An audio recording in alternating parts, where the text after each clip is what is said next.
Welcome back to Tales from the Longbox. Today I'm not looking at the sleek, the tactical, or the intimidating. I'm digging deep into Marvel's history to look at the characters who took a theme and wrote it all the way into the ground. From sentient construction materials to human telecommunications equipment, these are the costumes that prove that in a world of superheroics, there's a very fine line between iconic and actually just a physical liability. This is even more of the stupidest costumes in the history of Marvel Comics.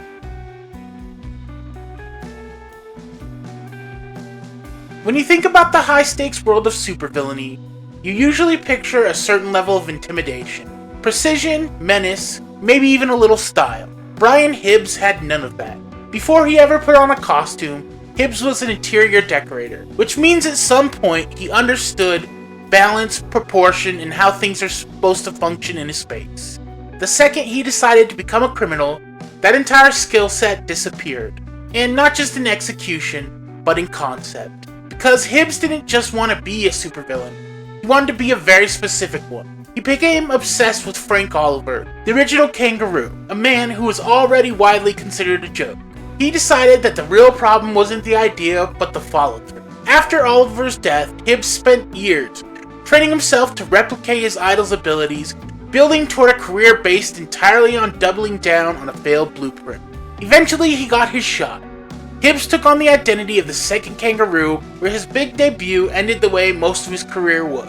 Face to face with Spider-Man, his first encounter with the wall crawler was an easy loss. Then he escaped custody, came back for a rematch, and lost again. That cycle, commit, charge in, get shut down, basically defines Hibbs as a character. He doesn't lack effort, he lacks adjustment. The suit doesn't help.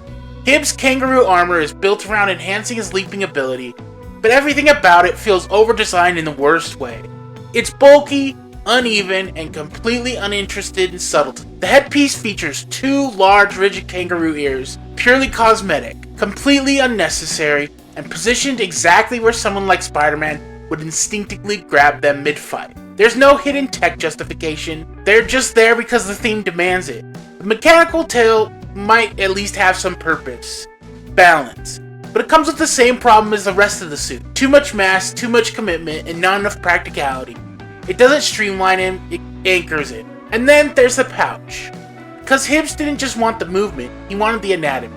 So he built a functional storage pouch into the front of the suit. It's used to carry gear or stolen goods. It is a design choice that makes every combat encounter look like a comedy of errors. It's not just themed, it's overcommitted. The kind of idea that sounds complete on paper and immediately falls apart the second you see it in action. And yet, somehow that wasn't the lowest point. At one stage, Hibbs found himself pulled into a group effort by Grizzly, teaming up with other low-tier Spider-Man villains like Gibbon and the Spot. The group, unofficially known as the Spider-Man Revenge Squad, and more famously labeled the Legion of Losers, actually managed to get the upper hand on Spider-Man for a moment. Not because they were suddenly effective, but because numbers can compensate for a lot. It didn't last. Internal conflicts broke out almost immediately, and the whole thing collapsed into infighting. Hibbs ended right back up where he normally does, prison, reflecting on what went wrong and somehow deciding the answer was more commitment. That mindset followed him to Seagate Prison, where superhuman abilities are dampened. Instead of backing off of the gimmick, Hibbs leaned in harder, training himself physically to compensate. He even built a reputation as a capable hand-to-hand fighter, training alongside Bartok the Leaper, which in a strange way is the most logical step he ever took.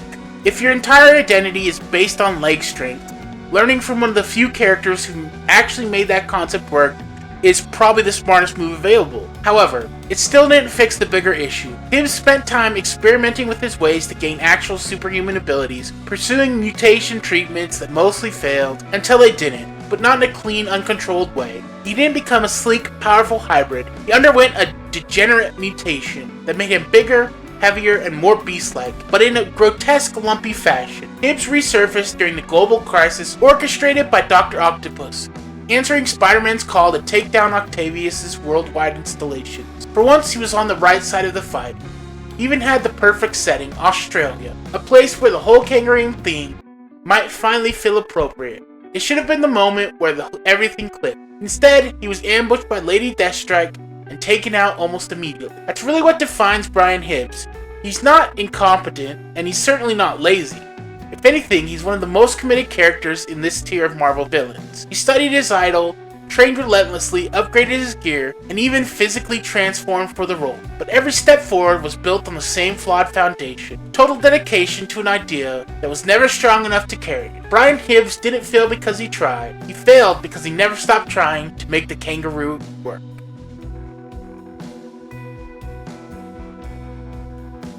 When most villains put on a costume, the goal is pretty clear. Exaggerate something.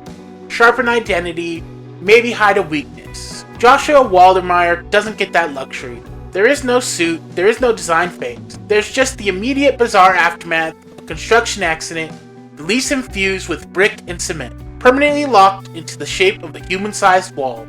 And somehow, that's worse. Waldemeier isn't wearing a wall-themed outfit. He is the wall.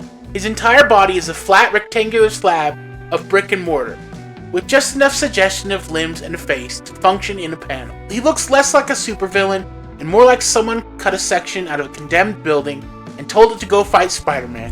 And that's not even the worst part, because at least most bad costumes are trying to help. They might fail, they might look ridiculous, but they're built with some idea of function in mind. The wall doesn't even get that courtesy. His entire existence is a design flaw. Flat, rigid, uncooperative mass. He doesn't step into a fight. He occupies space and hopes that's enough. Fresh out of the accident, confused and trapped inside something that can barely navigate a doorway, Waldemeier doesn't set out to become a criminal mastermind. He doesn't plan anything. He just wanders directly into chaos, and somehow finds his way onto a New York Mets field in the process. He starts disrupting plays, throwing off the umpires, and generally turning a professional baseball game into something that feels like it's happening in the wrong universe. He moves, but never in a way that feels intentional. Every action looks like it shouldn't be possible. He doesn't run so much as exist forward. He doesn't fight so much as remain present while things happen around him. Even his face doesn't save it. It is pressed into the brickwork, barely expressive, like someone tried to preserve the idea of a human being and then gave up halfway through. There's no intimidation factor, no theatrical edge. Just a guy permanently embedded in one of the least forgiving materials imaginable. And when Spider-Man finally steps in, the fight plays out exactly as it should. Not in a clash, but as a problem. Spider-Man's usual tactics don't really apply. Not because the wall is cleverly designed, but because he isn't designed at all. It's less a battle, and more Spider-Man realizing he's trying to de-escalate a situation involving a sentient piece of construction debris. And then, just as quickly as it starts, it ends. No final blow, no dramatic takedown.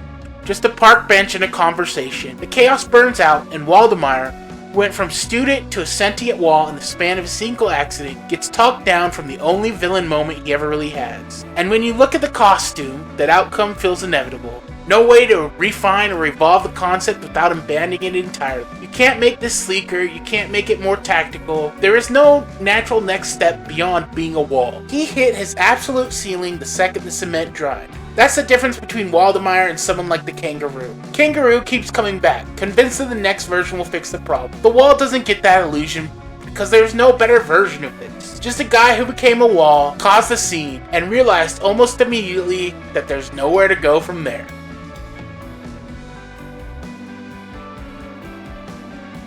When most heroes build a costume, the goal is to translate their power set into something visual, something that makes sense at a glance. A.G. Bell, also known as the Phone Ranger, absolutely does that. The problem is how literally he does it, because instead of looking like a sleek, communication-based hero, he looks like someone got trapped in a 1970s office phone and decided to fight crime. The suit itself is deceptively clean at first glance. A bright yellow bodysuit with bold red gloves and boots. It uses classic colors that feel almost normal until your eyes lock onto the center of his chest. Right there in the middle of his torso is a large, blocky keypad, a push-button telephone dial pad. It isn't subtle or stylized, it's just a phone keypad strapped to a human being. But the real problem isn't the chest, it's his armor. The Phone Ranger's armor isn't really armor at all. It's a full rotary phone casing wrapped around his shoulder. His head and neck sit exactly where the rotary dial would be, making him the literal human component of the device. And mounted behind his head sits the receiver. It isn't integrated into the tech or hidden behind a visor.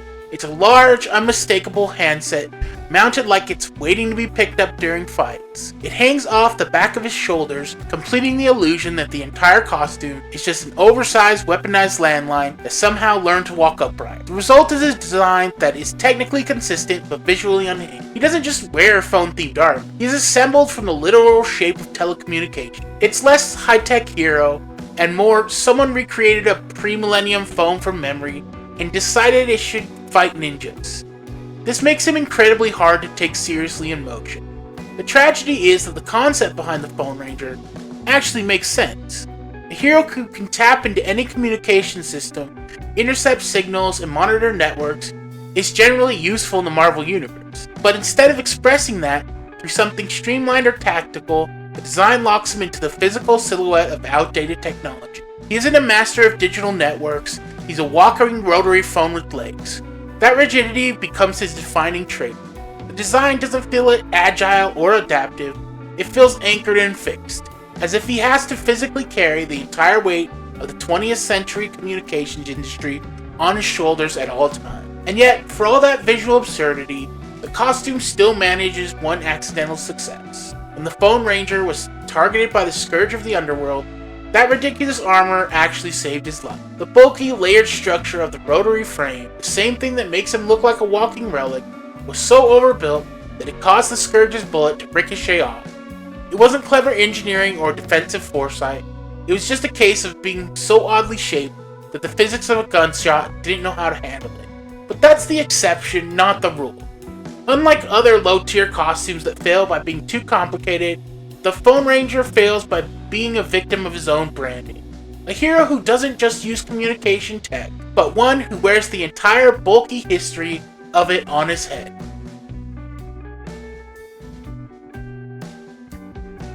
When a weapons designer for the United States Army decides to break bad, you usually expect something high-tech, maybe a railgun, a stealth suit, or at least something with a decent heads-up display.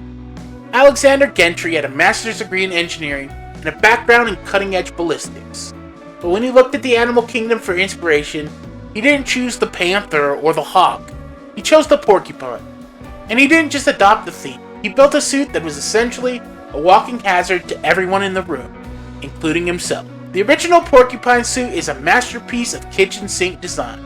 Gentry was so proud of his creation that he convinced himself it was worth a fortune, despite it looking like a giant angry pincushion that had been rolled through a hardware store. The suit wasn't just covered in quills for defense. It was a cluttered mess of quills designed to fire everything from lasers and concussive bombs to liquid cement and hypnosis lights.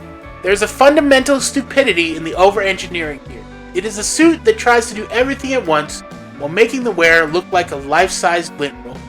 The design is so bulky and unrefined that in his very first outing he was defeated by Ant-Man and the Wasp. Visually, the porcupine represents the most literal interpretation of the theme possible. It wasn't a sleek, spiked armor. In many of its early iterations, it looked like shaggy, almost hairy, turning a professional weapons designer into a giant bipedal tumbleweed. The ergonomics were a nightmare, because every square inch was covered in razor-tipped metal projection. Gentry couldn't even stand near a teammate without potentially impaling him. This led to his long, depressing streak of joining villain teams like Bartok's Brigade and Count Nefarious agents, only to be labeled a failure and a nuisance. Even the other villains didn't want him around, mostly because his costume was a walking liability that took up too much space and was prone to firing tear gas or sleeping pellets at the wrong time. But the peak of the costume stupidity, and the absolute proof that Gentry's design was a failure, came when he tried to retire. He realized he was a terrible villain and decided to just sell the suit and live off the millions. He took it to the open market, pitching it to everyone from AIM and Hydra, the Kingpin and Magia, and the response was unanimous: no thanks. Even the most desperate criminal organizations in the Marvel Universe looked at the porcupine suit and realized it was more trouble than it was worth. When the Serpent Society, a group of people who literally dress like snakes, turns down your animal-themed suit, you know you failed as an engineer. This culminated in the most fittingly absurd death in comic book history. After Gentry reached out to the Avengers to sell him the suit just to keep it out of criminal hands, he ended up in a scuffle with the Serpent Society. In the middle of the melee, the man with the master's degree in engineering, who created the suit covered in defensive spikes, tripped. He didn't get shot. He didn't get blasted by a super soldier. Alexander Gentry died because he fell over and inadvertently impaled himself on his own quills. It is the ultimate Darwin Award of supervillainy. A man killed by the very design flaw that made his costume so ridiculous in the first place. Captain America, being the nice guy he is, actually gave Gentry a burial in an Avengers reserved grave, and put the suit on display at Avengers Mansion, labeled Honor Foe. But even that legacy is a bit of a joke. When he appeared as a witness in a later lawsuit, She-Hulk pointed out that he was supposed to be dead, and he supposedly just dropped dead again on the spot. Even in the afterlife, the porcupine couldn't escape the fact that his entire identity was built on a premise that was physically and conceptually impossible to sustain. The second porcupine, Redger Gawking, actually managed to make the suit work a bit better, eventually using it to reform and become a nanny for Spider-Woman's child. But even then, the shadow of Alexander Gentry hangs over the gear. Whether it's being used to rob banks or carry diaper bags, the porcupine suit remains a testament to what happens when an engineer stops thinking about functionality and starts thinking about how many different types of gas he can shoot out of a metal quill. It's not just a bad costume, it's a walking, shaggy reminder that sometimes the most dangerous thing about a supervillain is their own lack of coordination.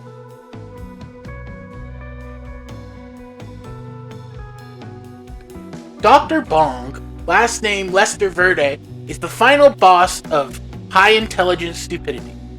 He's a man who possesses a genius-level mastery of genetic engineering, chemistry, and physics, intellect that could literally reshape the world, and he decided the best way to utilize these gifts was to become a human percussion instrument. While most villains choose an identity to strike fear into their enemies, Lester chose one that sounds like a college dorm room's most prized possession. But in a twisted logic of the Marvel Universe, Bong isn't a drug reference. It's a literal onomatopoeic sound of his giant bell-shaped head being struck. He's a man who turned ringing your own bell into a viable, albeit physically painful, criminal career. The core of the stupidity starts with his choice of weapon. Most geniuses build a gauntlet or a laser. Lester built a giant golden bell for a head. To do anything, to attack, to teleport, to make a point, he has to take his metal prosthetic hand and slap himself in the side of the helmet. This is a villain whose primary superpower is giving himself a massive vibrating concussion on purpose. You have to imagine that mid-fight, when he's making a dramatic speech, he has to stop, hit his own head with a loud bong, and then wait for his vision to stop swimming before he continues the monologue. It's a design that is physically punishing to the wearer in a way that no other suit is. The comics never quite explain how a bitter journalism student who lost his hand to a miniature guillotine suddenly gained the genius-level physics knowledge required to build a teleporting bell suit. But in the world of Howard the Duck, you just kind of learn to roll with it. Visually, it is one of the most bottom-heavy, awkward silhouettes in comic history. He wears his bodysuit and a flowing cape, topped off with a helmet so oversized and rigid that he essentially looks like a piece of church architecture that grew legs and started complaining about the media. There is no tactical advantage to the shape. It doesn't really protect his neck. It's a giant target, and it makes him look like a luxury doorstop. The commitment to the bit is so absolute that it transcends logic. He isn't just Bellman. He is a man who looked at the cathedral tower and decided, yes, that is the peak of intimidation. But the stupidity reaches its peak when you look at how he actually uses his genius. In his long-standing feud with Howard the Duck, his primary motivation wasn't world domination. He just had a crush on Howard's girlfriend, Beverly Switzer. He eventually moved her to a remote island where he spent his time genetically engineering quintessential children and worrying about television standards. This culminated in one of his most ridiculous arcs, where he battled She-Hulk over censorship of violent TV. The plan so meta and convoluted that She-Hulk eventually had to break the fourth wall just to navigate the logic of the fight. Perhaps the most surreal turn in Bong's history is when he realized that being a Bell-themed villain was a dead end, and decided to get a PhD in psychology. He actually became a legitimate practicing therapist for the superhuman community. His most famous patient was Deadpool, and there are actual panels of the Merc with a mouth bearing his soul to a man wearing a 300-pound musical instrument on his head. It's the ultimate punchline to his career. He's a man so smart he can fix Deadpool's mind, but so fundamentally stupid that he still thinks wearing a bell to work is a professional choice. Dr. Bong is the perfect finale for this lineup, because he proves that you can have all the power in the world, but if your aesthetic choice is concussive brassware, you are always going to be a joke. He doesn't just wear a stupid costume, he has dedicated his entire biological existence to a gimmick that requires himself to punch himself in the face to function.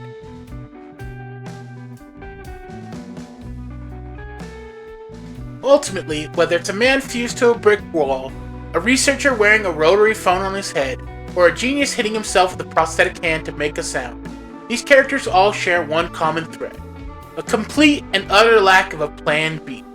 They are the victims of a very specific kind of comic book logic, where a theme isn't just an idea, it's a life sentence. We tend to focus on the icons like Iron Man or Doctor Doom, partially because their designs are masterpieces of form and function. But there's something strangely admirable about the bottom tier. These are the characters who saw a porcupine or kangaroo and thought, that's it, that's my ticket to the big leagues.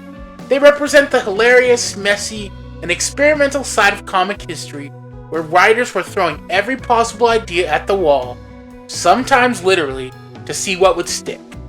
The next time you see a hero in a sleek multi-million-dollar vibranium suit, take a second to remember guys like Brian Hibbs or Lester Verde. They didn't have the budget, they didn't have the cool factor, and they definitely didn't have the dignity. But they did have a gimmick. And in the world of the longbox, sometimes being the most ridiculous person in the room is the only way to make sure you're never forgotten. If you enjoyed this deep dive into the absolute basement of Marvel Universe, make sure to hit the subscribe button and ring the notification bell. Hopefully with less concussive force than Dr. Bong. For those who want to support the research and time that goes into each of my videos, check out the Tales from the Longbox Ko-Fi page, linked in the description. Every bit helps me keep the lights on. And if you're looking for even more obscure lore, consider becoming a channel member for exclusive badges, and every member also gets their name at the end of future videos. Thanks so much for watching, and as always, I'll catch you in the next one.